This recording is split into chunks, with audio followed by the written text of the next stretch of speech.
kubhimbidvane kulomnyaka lesikuwo bekunene.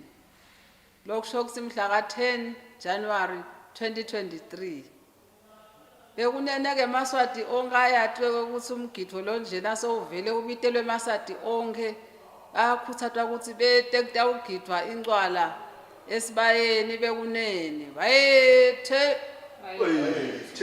unaphakathi.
Good evening, dear viewers, and welcome to the news bulletin at 8, brought to you by our number one news provider, Eswatini TV. I am Nondomiso Vilagati alongside Zaman Zimanze, and here are your top stories.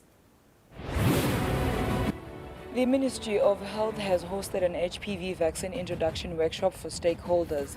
The Minister of Health says the ministry is monitoring the new COVID-19 subvariant XBB 1.5 closely, therefore a Maswati must not panic. The Ministry of Commerce, Industry and Trade Director, Micro, Small and Medium Enterprises says as the year begins, a Maswati who wish to start businesses should approach the ministry so they can get advice.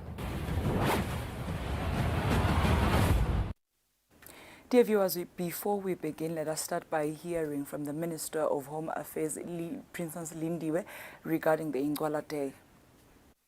Ninebekunene namhla ingwenyama inkosi Mswati wesithathu seyikhokhile ingatsha ukuthi yawukhalisekwane. Seyibusisile ke bekunene ukuthi liholide litaba mhla tilishumi kubhimbidvane kulomnyaka lesikuwo bekunene. Lokusho ukuthi mhla ka-10 January 2023 bekunene ke Maswati onke ayatwe ukuthi umgidvo lo njena sowuvele ubitelwe Maswati onke akhuthathwa ukuthi betekutawugidwa incwala esibayeni bekunene bayethe unaphakathi. The Ministry of Health has hosted an HPV vaccine introduction workshop for stakeholders. Programs manager at the Eswatini Explended Program on Immunization, Xolisiwe Dlamini, says the national HPV vaccination program is scheduled for March this year. In the 2022-2023 national budget, the Ministry of Health was allocated 2.42 billion emalangeni, with 20 million emalangeni budgeted for plans to introduce the human papillomavirus vaccine, also known as the HPV vaccine, for young girls at the ages of 9 to 14 years in schools and in the communities. On Monday, the Ministry of Health hosted a workshop on the introduction of the HPV vaccine in the country. Programs Manager at the Eswatini Expanded Program on Immunization, EPI, Xolisiwe Dlamini, says plans to roll out the national HPV vaccination exercise are set for March. Asibuke kuhambisa lo mlayedo kulabantu kuthi kuyofika lo March lesibuke ukuthi March April sayifaka le vaccine etikolweni kutholakale ukuthi lo muntu unalo ulwadi ngale vaccine. So kusesekuningi lokudakwenteka ngalo HPV vaccine nyalo sabukelo lwadi ngoba lo lwadi fana gijima embili. Cancer epidemiologist at the Cancer Control Unit, Xolisiwe Dlamini, says with the introduction of the HPV vaccine in the country, the Kingdom of Eswatini will see a decrease in cervical cancer cases. The introduction of the HPV will help us in so many ways in the prevention of the HPV, which is human papillomavirus, which contribute to different so many cancers. the leading one being the cervical cancer, and some of them are rectal cancers, colon cancers, mouth and esophagus cancers, and also some sexual transmitted diseases or infections, which include the warts. In 2021, the Kingdom of Eswatini recorded 448 cervical cancer cases. Reporting for Eswatini TV News, I am Samgal Swekhoza with Sikumbuzo Dlamini, Eswatini. The Minister of Health, Lizingosi, says the ministry is monitoring the new COVID-19 subvariant XBB 1.5 closely. Therefore, Eswatini must not panic. The minister said this through a press statement on Monday.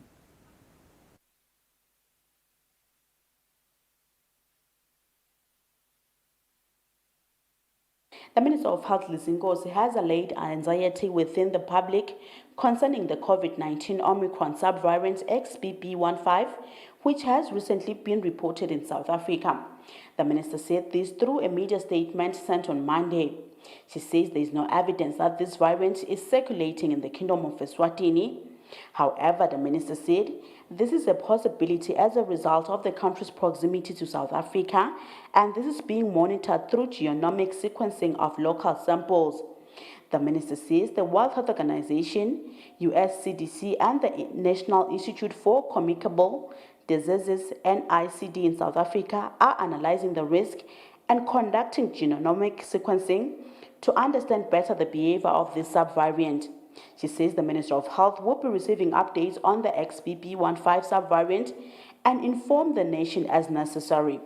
The minister also said the COVID-19 vaccines are available in abundance and urged the nation to vaccinate as soon as possible, and those vaccinated should take the booster dose.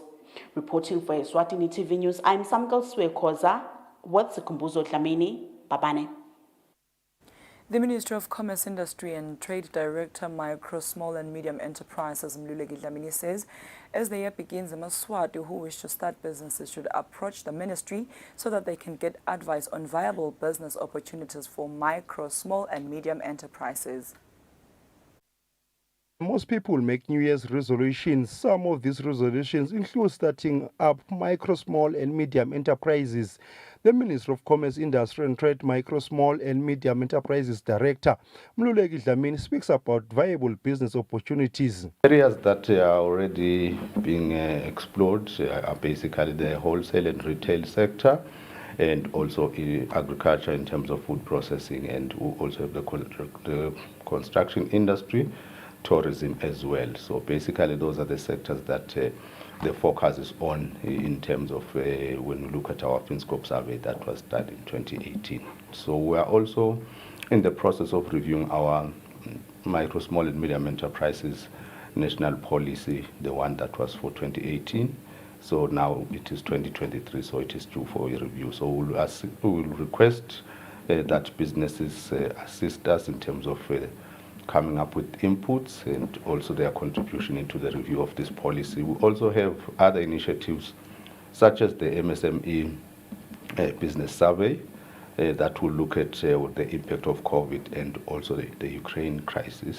Dlamini urges the Maswati to make use of different startup business grants availed by the government. For Eswatini TV News, Fortune Dlangamandla with Muzim Konta Mbabane. The Human Rights Commission says even though it is a basic human right for someone to express themselves freely, but naming and shaming on social media or other communication platforms is a violation of that certain individual's human right. Human Rights Deputy Commissioner Duduzile Dlamini says they are noting with concern the increase in naming and shaming trends on social media. As the Human Rights Commission, we would like to condemn these acts because these are violations of human rights. We shall recall that as a nation, we are a signatory of the international human rights, of a number of international human rights treaties. And our constitution has a Bill of Rights that protects the right to dignity for people. So then in the same constitution, it also gives us the freedom of expression. But this freedom of expression is a limited right in its own rights because it also has a corresponding responsibility that requires that whoever is saying something about someone must not violate their rights. They must not violate the right to dignity. It is not right to dehumanize somebody else. That's the one part. Then the other part is that we have also gone further as a country, and we've enacted a legislation that is talking about computer crimes. Unfortunately, I've forgotten the right citation, but it's actually making it a crime to cyberbully somebody, and the hefty fines that are associated with that. Parents are advised against sending children to faraway places on their own as that exposes them to different kinds of danger, including being trafficked, lost or raped. This follows a case of a 13-year-old girl who was sent from Machobeni area in the Shisolini region to Nginamatvolo in Pigs Peak but ended at the Matapa police station because she had no money for the journey. The 13-year-old girl was from Machobeni area in the Shisoleni region and was headed to Nginamatvolo area in Pigs Peak on foot and was found hitchhiking at Mehlabovu by Good Samaritans, who then took her and dropped her at Sikotveni police station. She says her mother sent her to her grandmother's in Pigs Peak and only gave her a 20 Malangeni note.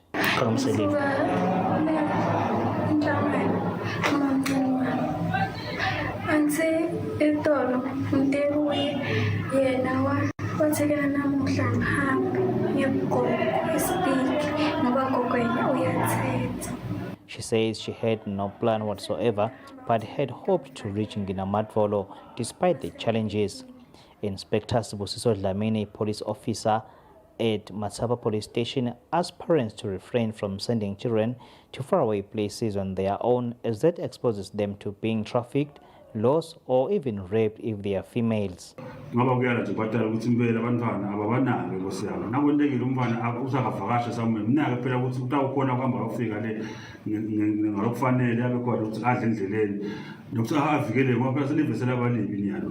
Human trafficking na yonke lo mali bangamthatha nabamsebenzisa ukwazi sex slave somewhere la kungathiwa khona ukuthi nje udlala bemntana ukuthi akanaka siyacela nje kakhulu ukuthi basibambise lelo hlangothi. She's currently kept at the Matsapa police station. She was not the only one, as there were also twins who were suspected to be 5 years old who were also at the police station due to being neglected. Reporting, I am Kiani Msibits Muvashongwe, Matsapa. Police shot 2 gunmen who were heavily armed with rifles, a 9mm and an AK-47 at Lute on Sunday night. Superintendent Pindle Vilagati says the gunmen had a number of live rounds of ammunition with them. Yesterday to arrest 3 men and a lady who had just committed an armed robbery whereby they took a motor vehicle from an owner who they arrested, or they tied him and left him in a forest, but he was able to be assisted by the community in the Tfogolago area, and we pursued them until Buhleni, where we ended up arresting the 4, which is a lady and 3 men, and amongst them 3 are from the Republic of South Africa and 1 is a Eswatini. We also managed to arrest or get 3 men who were carrying firearms, an AK-47 that was loaded with 12 live rounds and a 9mm which was carrying 8 live rounds in Hluti area or between Hluti and Spofanen. Unfortunately, 2 of those men were shot and they died while they were taken to hospital, and 1 escaped. So we're appealing to the nation to continue giving us information that will lead to arrest of such people who continue carrying illegal firearms in the country, which end up committing different offenses. Like we do have offenses that were carried by the suspects that we arrested last night, and we will continue making sure as police officers that we maintain law and order in the country with the assistance of the people. A total number of 152 vehicles were stolen last year. Police say a number of those cars were recovered and brought back to their owners. Over the past few months, there's been an increase of the number of stolen cars, some taken from their owners, some even taken to commit certain crimes. This is a report that has been confirmed by the Chief Police Information and Communications Officer, Pindile Vilagati, who said there are about 152 cars that were stolen last year. Out of those 152 cases, we managed to recover about 120, which means we only have a few remaining that are still to be located by police or with the help of the nation. What we noted was that most of these cars were taken at gunpoint, especially when people were going to their different homes at their gates. That is where it was a target point. That is where they took most of the car. There are those that they took or they stole when the owner was either sleeping or away. And we also have those that were taken targeting especially women in isolated places. We do have some cars that were taken in such places. And in case you find a blockage on the road, please don't dare stop in such places, because that is where they target to take the motor vehicles. Car owners can also install car trackers on their cars for safety and for the car to be located whenever it has been taken by thugs. Also in Babane, checkers especially and specifically at OK Foods, there's been a report that there are thugs targeting car owners, especially as they go to the shop, then they are after your car. Reporting, I am Kian MCB with Smuva Shongwe, Babane. An accused person charged with 6 of his co-accused for 1 attempted murder, 3 counts of assault and 2 counts of malicious injury to property, alleged that since he was arrested in May 2021, his case has been postponed and has never been heard. The accused person, Wandi Letzalan Hlego, has since moved a bail application at the High Court. The other accused persons are Nelly Swanchalichal, Njalo Master Matsebula, Telmusa Slongonyan, Daluk Tula Ngomane, Mcebo Similan, as well as Ngamiso Chalinchali. On count 1, the accused persons are charged with the offense of attempted murder, that all of them acting jointly in furtherance of common purpose, did wrongful, unlawful, and intentional attempt to kill Anton Mashaba by attacking him and further stabbed him once on the back and once on the head with a sharp object. On count 2 is that they allegedly assaulted Eliphas Langa by stabbing him with a knife once on the right eye and once on the head, and further assaulted him with a steel pipe on the left arm and back. The third count is that they assaulted Tozan Lamin with a steel pipe once on the left arm and once on the right arm. The other assault case is that they assaulted Nkosing Pile Mashaba with a stone once on the back. The fifth count is that they allegedly damaged a Nissan X-Trail rear window windscreen valued at 3,800 Malangeni, which was in possession of Lupagelo John Dlamini. The sixth count is that they allegedly damaged properties belonging to Victor Mashaba. Their properties are Isuzu Front rear windscreen and Featherstone his sitting room and bedroom with an Opkiri.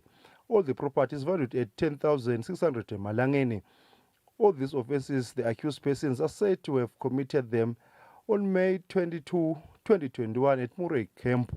Wandile since moved a bail application saying that on the 28th of May 2021 he was arrested by police from the Manzini police station.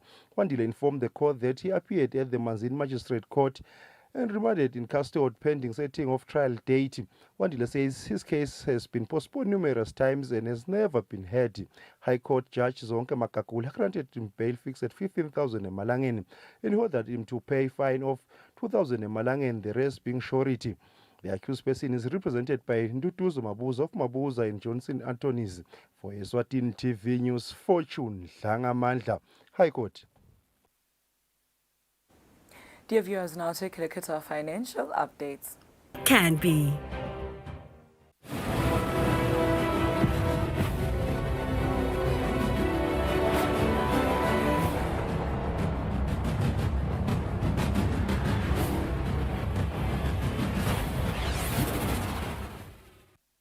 Welcome back. You're still watching Eswatini TV, and for sports news tonight, former Malandi Chiefs coach Raymond Dlamini, who is now in charge of Vultures in the Hoho Super League, says the sponsors like Instacash will contribute to the development of football in the region because teams are playing more games frequently.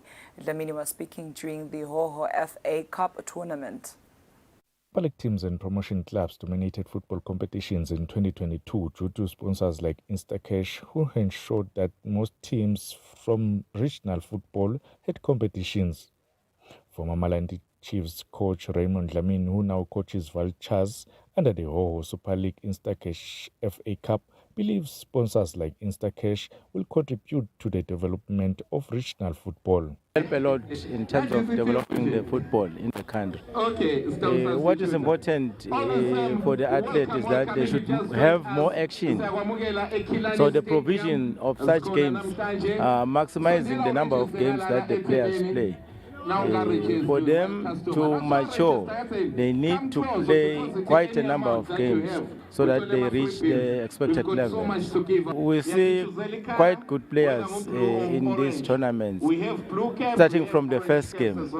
I observed that the way, the intensity of the game is different from the ones which we see in the league. So such tournaments are very, very helpful, and it gives the chance for senior teams to come and scout for players here. We see quite good talents from the teams that have been competing here. A total number of 20 goals were scored this past weekend in the exciting tournament sponsored by Instacash. Reporting for Eswatini TV Sports, I'm Linda Dlamini, Mbabane. The Rugby Union in Eswatini has had its first strategic plan meeting where they were setting the agenda for 2023. The association's General Secretary Bonkosi Dlamini says in 2023 they will focus more on development and introducing more women into the sport. But the Rugby Union failed to compete internationally in the last 2 years' calendar of activities. In 2021, Rugby Women national team failed to take part of the games that held in Mauritius due to the coronavirus pandemic.